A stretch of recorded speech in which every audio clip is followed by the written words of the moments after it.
सो है एवरीवन, आज हम करने वाले हैं टॉपिक पावर। तो पावर का मतलब जैसे हमारा होता है ताकत या शक्ति, तो पावर का मतलब फिजिक्स में ऐसा कुछ नहीं होता। पावर का मतलब होता है कि कोई वर्क कितने टाइम में करा, that is known as your power. For example work एक ही है, लेकिन आपने एक काम ए को दिया और एक काम बी को दिया, तो अगर ए ने उस काम को जल्दी कर दिया और बी ने टाइम लगा दिया, इसका मतलब है कि ए ज़्यादा पावरफुल है या ए के पास ज़्यादा पावर है। तो पावर का मतलब यहाँ पे है कि जो वर्क है वो मतलब कितने कम टाइम में हुआ, डेट इज़ पावर। तो पावर का फॉर्मूला भी सिंपल सा, work done upon time.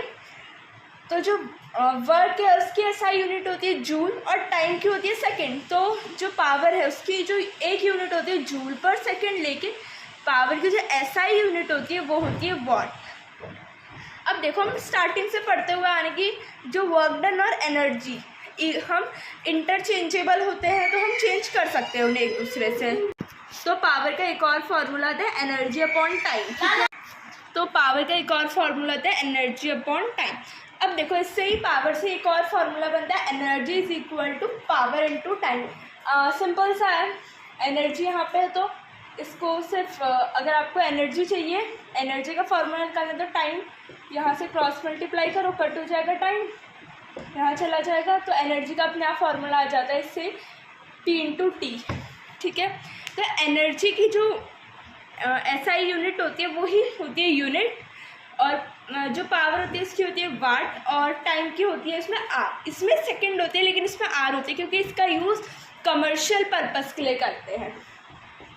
Commercial यानी कि जो घर में लाइट का बिल आता है वो इसी फॉर्म में आता है आर की में, क्योंकि सेकंड में नहीं आता वो कभी भी।